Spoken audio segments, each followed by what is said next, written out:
आगे बढ़ेंगे। हाईवेज के मरकजी वजीर नितिन गडकरी ने एलजी लद्दाख के हमरा मिनमर्ग द्रास में जोजिला टनल के कामों का मुआयना किया।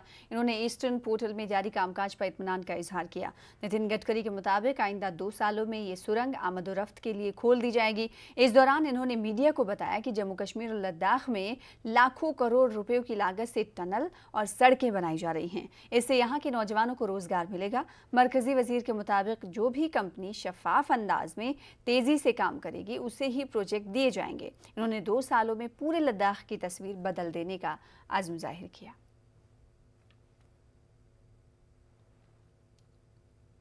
जोजिला सुरंग के तामीराती काम 2024 के पार्लिमानी इंतखाबात से कबल पूरे कर देने का मरकजी वजीर नितिन गडकरी ने हुक्म दिया है। गडकरी ने जोजिला और जेड मोर टनल्स का तफसीली मुआयना किया। इन्होंने नीलगरार में टनल नंबर 1 और 2 के कामों में पेशरफ्त का भी जायजा लिया।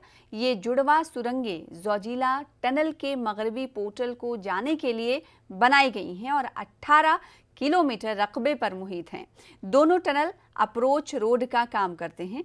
इन्होंने कहा कि जोजिला टनल जम्मू कश्मीर और लद्दाख की तरक्की और दोनों खित्तों में सयाहत के लिए खासी अहमियत की हामिल है।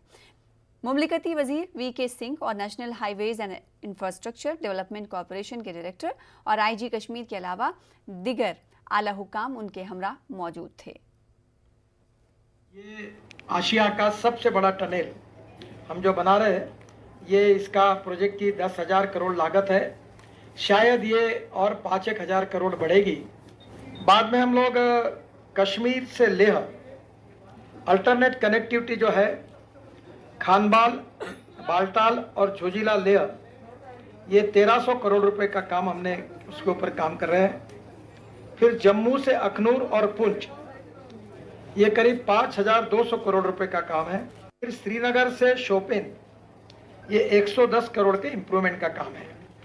मैंने आपको पिछली बार बताया था कि 32 किलोमीटर की टनल हम लोग जम्मू कश्मीर में बना रहे हैं और 20 किलोमीटर की टनल हम लद्दाख और लेह में बना रहे हैं। इसके साथ जो लद्दाख और लेह से मैं आपको बताना चाहूँगा कि पिछली बार अटल टनल का मैंने प्रवास किया था मनाली से, और मनाली से लेकर हम 4 टनल बना रहे हैं और हिमाचल प्रदेश से डायरेक्ट लद्दाख और लेह आएंगे और लद्दाख और लेह से आने के बाद जोजिला से और जेडमोर से होकर श्रीनगर तक जा पाएंगे। यानी आप समझ लीजिए कि शिमला से शुरू होकर पूरे हिमालय का प्रवास करते हुए लद्दाख और लेह से जाकर फिर हम लोग श्रीनगर तक जाएंगे, ये जोजिला और जेडमोर से। तो ये तो जन्नत है। और यहाँ टूरिज़्म के लिए हमारे देश से और वर्ल्ड के लोग आएंगे। एडवेंचर स्पोर्ट और विशेष रूप से जो डावोस में मैंने देखे थे कि आइस के ऊपर विशेष प्रकार के खेल थे, रिसोर्ट्स, कन्वेंशन सेंटर, रेस्टोरेंट्स, जिसके कारण यहाँ समृद्धता और संपन्नता आएगी। फिलहाल इसी के साथ रुकेंगे छोटे से